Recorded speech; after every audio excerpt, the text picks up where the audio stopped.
نحمده ونستعينه ونستغفره ونؤمن به ونتوكل عليه ونعوذ بالله من شرور أنفسنا ومن سيئات أعمالنا. من يهده الله فلا مضل له ومن يضلله فلا هادي له. ونشهد أن لا إله إلا الله وحده لا شريك له. ونشهد أن محمدا عبده ورسوله. أما بعد فأعوذ بالله من الشيطان الرجيم. بسم الله الرحمن الرحيم. وإن طائفتان من المؤمنين اقتتلوا فأصلحوا بينهما. فإن بغت إحداهما على الأخرى فقاتلوا التي تبغي حتى تفيء إلى أمر الله. فإن فاءت فأصلحوا بينهما بالعدل وأقسطوا إن الله يحب المقسطين. صدق الله مولانا العظيم. وقال النبي صلى الله عليه وسلم: سباب المسلم فسوق وقتاله كفر، أو كما قال عليه الصلاة والسلام. وصدق رسوله النبي الكريم، ونحن على ذلك من الشاهدين والشاكرين، والحمد لله رب العالمين. জামিয়া শরীফিয়া আরবিয়া লালবাগ ঢাকার ফারাগিন ছাত্রদের পাগড়ি প্রদান ও বুখারী শরীফ খতম উপলক্ষে আয়োজিত আজকের এই মোবারক দোয়া মাহফিলে উপস্থিত উলামায়ে কেরাম, জামিয়া শরীফিয়ার পরিচালক মুহতামিম আসাতিজা কেরাম, কমিটির সদস্যবৃন্দ এবং নবাবগঞ্জ বড় মসজিদ খ্যাত এই মসজিদের খতিব সাহেব, ইমাম সাহেব, কমিটির সদস্যবৃন্দ, ছাত্র ভাইয়েরা, এলাকার দিন প্রিয়, ইসলাম প্রিয় তাওহীদি জনতা, মাদ্রাসা কওমিয়ার বৎসর শেষে ছাত্রদের পাগড়ি প্রদান এবং বুখারী শরীফ সহ সিহা সিত্তা হাদিসের কিতাবগুলো খতম করে যে দোয়ার আয়োজন করা হয়, এই দোয়া অত্যন্ত বরকতময়, মোবারকময়। যেহেতু আমরা লালবাগ জামিয়ার পাশেই এই মহল্লা, লালবাগ জামিয়াতে আমরা হয়তো দীর্ঘদিন ধরে দেখে আসছি বুখারী শরীফ খতম উপলক্ষে বড় আজিমুশান দোয়া মাহফিলের আয়োজন করা হয়। যেহেতু জামিয়া শরীফিয়া এখন দেশের উল্লেখযোগ্য প্রতিষ্ঠানের একটা, এবং এখানকার আসাতিজা কেরাম আলহামদুলিল্লাহ যথেষ্ট মেধার স্বাক্ষর রেখে চলেছে, সেহেতু জামিয়া শরীফিয়া বৎসর যে শেষে যে প্রোগ্রাম করবে বুখারী শরীফ খতম উপলক্ষে, আমি মনে করি সে প্রোগ্রামও লালবাগ জামিয়ার প্রোগ্রামের মতো আজিমুশান বরকতময় হওয়া উচিত।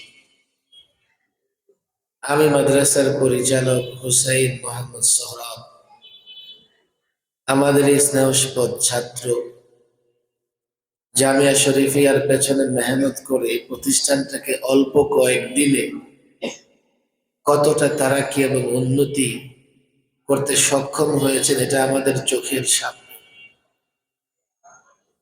যাই হোক, এই প্রোগ্রামগুলো সাধারণ কোনো মাহফিলের মতো নয়, গতানুগতিক কোনো মাহফিলের মতো নয়। এক তো এখান থেকে দাওরাই হাদিস সম্পন্ন করে কিছু আলেম বের হয়ে যাচ্ছে, দ্বিতীয়ত সারা বৎসরে তারা ক্বালা রাসূলুল্লাহ সাল্লাল্লাহু আলাইহি ওয়াসাল্লাম হাজারো হাদিস তেলাওয়াত করেছে, হাদিসের ব্যাখ্যা জানবার চেষ্টা করেছে। এখন বৎসর শেষে একটা দোয়া মাহফিল, আর গতানুগতিক যে ধরনের মাহফিল, এগুলো বৎসরের একদিনই আয়োজন হয়, উৎসবটা একদিনই থাকে। সেহেতু আমি প্রথমত অনুরোধ করব, অন্তত মহল্লাবাসী যাদের কানে আওয়াজ পৌঁছতেছে, কেউ এদিকে সেদিকে ঘোরাফেরা না করে মসজিদে চলে আসে। নবাবগঞ্জ বড় মসজিদ মহল্লাবাসী, আমি যদ্দূর জানি আগে থেকেই তারা দ্বীন এবং ইসলামকে অনেক বেশি ভালোবাসে। দ্বীন এবং ইসলামকে ভালোবাসার দাবি তো প্রত্যেকটা মুসলমানই করে, কিন্তু সবচেয়ে বেশি ভালোবাসে এই দাবি প্রত্যেকটা মুসলমান করতে পারে না। দ্বীন এবং ইসলামের মহব্বত এবং ভালোবাসার দাবি নামমাত্র মুসলমানও করে, কিন্তু তুলনামূলক ভাবে সবচেয়ে বেশি করে এটা যখন প্রমাণ করার সুযোগ সময় আসে তখন কিন্তু প্রমাণ করতে পারে না। আমি যতদূর জানি এই এলাকার মুসলমানেরা, পুরন ঢাকার আলাদা একটা ঐতিহ্য আছে, আবার পুরন ঢাকার মধ্যে কিছু এলাকা, যেমন লালবাগ এলাকার কথা বলি, লালবাগ এলাকার সাধারণ মুসলমানও দ্বীন এবং ইসলামের ভালোবাসাকে প্রাধান্য দিয়ে থাকে। আপনাদের এই নবাবগঞ্জ বড় মসজিদ পরিচালনা কমিটি, মহল্লাবাসী এবং হাজারীবাগেরও কিছু কিছু এলাকা এমন আছে সত্যিকার অর্থেই সেখানকার মুসলমানেরা দ্বীন এবং ইসলামকে সবচাইতে বেশি ভালোবাসে। এই জন্য গতানুগতিক যেহেতু মাহফিল নয়, 12টা 1টা পর্যন্ত মাহফিল চলবে না, এসা পর্যন্তই ধারাবাহিক আলোচনা হবে। এরপরে ছাত্রদের পাগড়ি প্রদান, ছাত্রদেরকে পুরস্কৃত করা, মাদ্রাসার জন্য আপনাদের কাছ থেকে সহযোগিতা দেওয়া, লম্বা সময় মাহফিল চলবে না। এই জন্য আমার অনুরোধ, দোকানপাট বন্ধ রেখে বাসা বাড়ি থেকে বের হয়ে সবাই মাহফিলে চলে আসে। আল্লাহ তাবারক ওয়া তাআলা এমন একটি আজিমুশান মাহফিলে এসে উপস্থিত হওয়ার, ওলামাদের জবান থেকে আলোচনা শোনার তৌফিক দিয়েছেন। সেজন্য সকলেই অন্তর থেকে কালিমাতে শুকর আদায় করি, বলে আলহামদুলিল্লাহ। কোরআনুল কারীমের সূরাতুল হুজুরাত থেকে আমি একখানা আয়াত তেলাওয়াত করেছি। আমি মনে করি এই আয়াতের উপরে আলোচনা করা প্রাসঙ্গিক, প্রসঙ্গক্রমেই এখন এই আয়াতের উপরে আলোচনা করা লাগে। কেন এই আয়াত নিয়ে আলোচনা করা প্রাসঙ্গিক, প্রসঙ্গক্রমে কেন এই আয়াত নিয়ে আলোচনা করতে হবে? যদি আমরা আলোচনা শুনি, আমি বিস্তারিত ব্যাখ্যায় যাব না, এই আয়াতের অনুবাদটা এমন করে করবার চেষ্টা করব যাতে এর ব্যাখ্যা আমাদের বুঝে আসে। আমরা যদি এই আয়াতের অনুবাদ বা ব্যাখ্যা যেটুকু শুনলে বুঝে আসে শুনি, তখনই আমরা বুঝতে পারবো কেন এই আয়াত নিয়ে আলোচনা করা প্রাসঙ্গিক। কোরআনুল কারীম এমন এক গ্রন্থ আল্লাহ তাবারক ওয়া তাআলা আমাদের জন্য নাযিল করেছেন, আল্লাহর কালাম। আমরা চাইলে সময়ের সব সমস্যার সমাধান সংক্ষিপ্ত হোক কিংবা বিস্তারিত কোরআনুল কারীম থেকে তালাশ করে নিতে পারি। কোরআনেই সমস্ত সমস্যাগুলোর সমাধানে দিক নির্দেশনা দেওয়া হয়েছে, কিন্তু আফসোস মুসলমানেরা তাদের সমস্যাগুলোর সমাধান করবে খুব কমই কোরআনে কারিমের ধারস্থ হয়, কোরআনে কারিমে সমস্যার সমাধান তালাশ করে কোরআনে কারিমের দিকে রুজু হয়।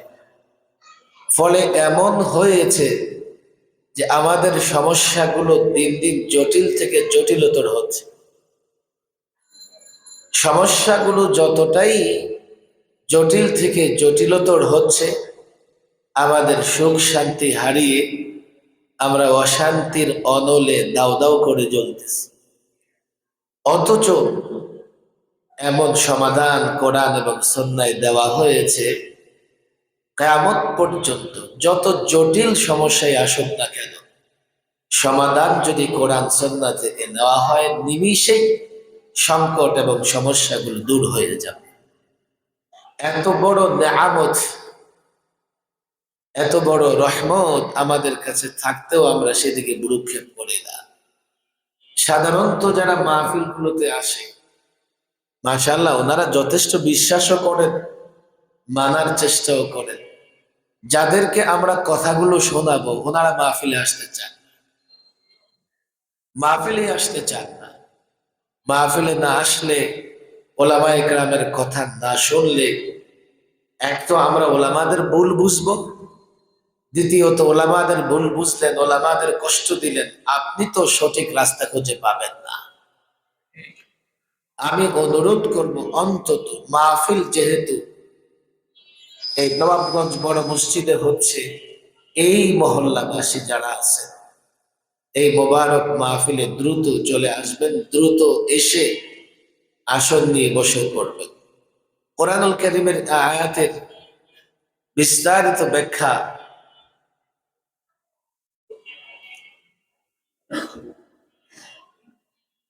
কম সময়ের মধ্যে সম্ভব না। কোরআনুল কারীমের এই আয়াতে আল্লাহ তাবারক ওয়া তাআলা যে নির্দেশনা দিয়েছেন, ওয়া ইন তাইফাতান মিনাল মুমিনিনা ইখতাতালু, মুসলমানদের দুই গ্রুপ যদি ঝগড়া করে, মারামারি করে, দ্বন্দ্ব কলহ করে, তখন অন্য মুসলমানদের করণীয় কি, কিংবা মুসলিম শাসকের করণীয় কি?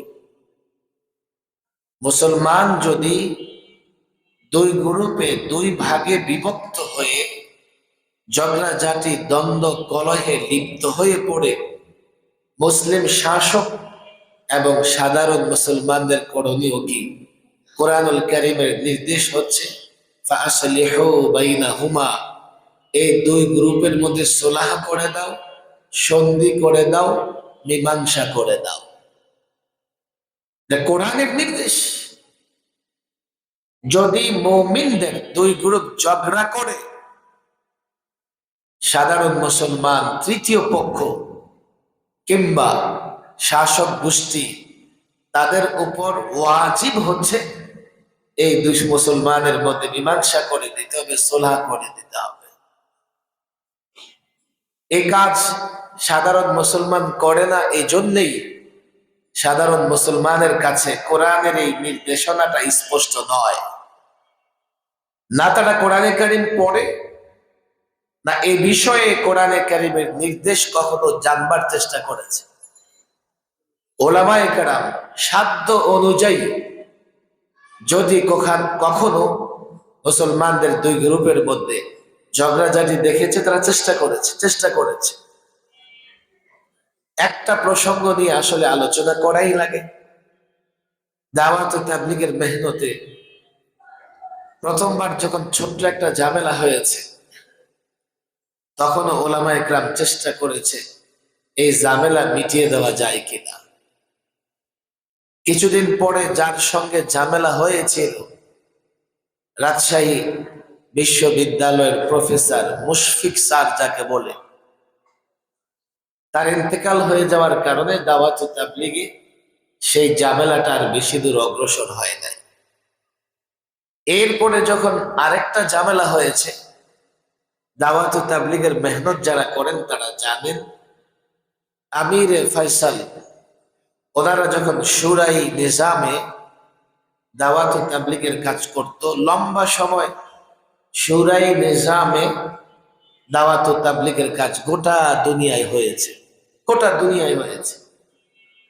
আমির ছিল না এ অবস্থায়ও দাওয়াত ও তাবলীগের কাজ লম্বা সময় পরিচালিত হয়েছে। কাকরাইলে যারা আমিরে ফয়সাল ছিলেন, যাদের সিদ্ধান্তে পালাক্রমে যাদের সিদ্ধান্তে দাওয়াত ও তাবলীগের কাজ পরিচালিত হতো, তাদের ভেতরে ঝামেলা হয়ে গেল, দুই ভাগে বিভক্ত হয়ে গেলেন তারা। ওলামা ইকরাম চেষ্টা করলেন যে কি করে এই দুই গ্রুপকে এক করে দেওয়া যায়, এই বিভক্তি দূর করা যায়, আপোষ এবং সুলহ করে দেওয়া যায়। বাংলাদেশের রাজনৈতিক ভাবে নানা রকমের ঝামেলা হয়েছে। এই রাজনৈতিক ঝামেলা গুলোতে ওলামা ইকরাম চেষ্টা করেছেন, শুধু বাংলাদেশে নয়। আমরা জানি, যেহেতু পুরান ঢাকায় আমাদের বসবাস, ইরাক ইরানের যুদ্ধ চলেছিল দীর্ঘদিন। বাংলাদেশ থেকে একজন আলেম, একজন পীর, একজন বুজুর্গ হযরত মাওলানা মুহাম্মদুল্লাহ হাফিজ হুজুর ঐক্যের বার্তা নিয়ে ইরাক ইরান সফর করেছিলেন, যে না, এমন ভাবে দুটি রাষ্ট্রের ভেতরে ঝগড়া চলতে পারে না।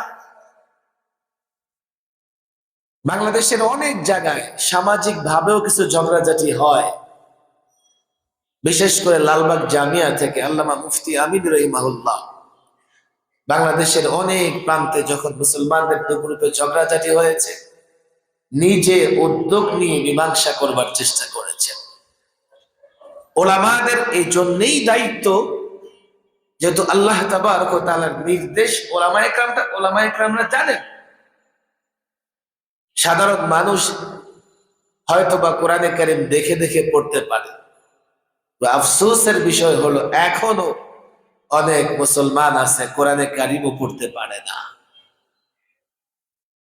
তাহলে মুসলমানদের দুই গ্রুপে যদি বিবাদ হয়, দ্বন্দ্ব হয়, কলহ হয়, দায়িত্ব হচ্ছে সুলহ করে দেওয়া। আল্লাহ বলেছেন, ফাসলিহু বাইনাহুমা, তাদের ভেতরে সুলহ করে দাও, সন্ধি করে দাও, মীমাংসা করে দাও। কিন্তু এই দায়িত্ব পালন করতে গিয়ে আপনি সবসময় সফল হবেন তা নাও হতে পারে, নাও হতে পারে। আপনি দায়িত্ব পালন করতেছেন, আপনি আবার নিজেও আক্রান্ত হয়ে যেতে পারেন। দুই গ্রুপের এক গ্রুপ আপনার উপর আক্রমণ করে বসবে। রাজনৈতিক দ্বন্দ্ব বাংলাদেশে যত হয়েছে, হযরত হাফিজ হুজুর রাহিমাহুল্লাহ রাজনীতি করতে চাননি, তিনি তাওবার ডাক দিয়েছিলেন, যাতে প্রত্যেকটা মুসলমান তাওবা করে দ্বীন এবং শরীয়তের পথে ফিরে আসে। মুসলমান, তুমি রাজনীতি করো, রাষ্ট্র পরিচালনায় রাজনীতি তো করাই লাগবে, কিন্তু কোরআন সুন্নাহ মেনে রাজনীতি করো। হযরত হাফিজ হুজুর রাহিমাহুল্লাহ প্রথম পদক্ষেপ ছিলেন তাওবার রাজনীতি, তাওবার রাজনীতি। অনেকে আবার রাজনীতি শব্দটা শুনলেই তার কষ্ট হয়, খারাপ লাগে, লাগতেই পারে। কেননা আমার বাংলাদেশে রাজনীতিটা এতটা নোংরা জায়গায় চলে গেছে, কোন ভদ্র ঘরের সন্তান রাজনীতিতে যুক্ত হতে চায় না, হয়ে গেছে এমন।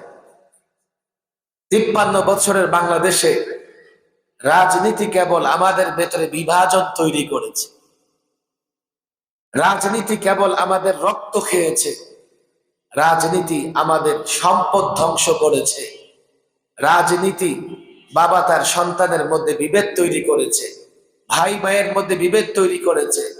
আজকে রাজনীতির কারণে এক প্রতিবেশী আরেক প্রতিবেশীর মধ্যে যুগ যুগ ধরে দ্বন্দ্ব চলতেছে। রাজনীতির কারণে এক মহল্লা আরেক মহল্লার সঙ্গে, এক মুসলমান আরেক মুসলমানের সঙ্গে দ্বন্দ্ব এতটা চরমে উপনীত হয়েছে, একজন আরেকজনের রক্ত ঝরাতেও দ্বিধা করে না, হয়ে গেছে রাজনীতি নোংরা। এরপরেও আপনি যদি রাজনীতি ছেড়ে দেন, রাজনীতি আপনাকে ছাড়বে না।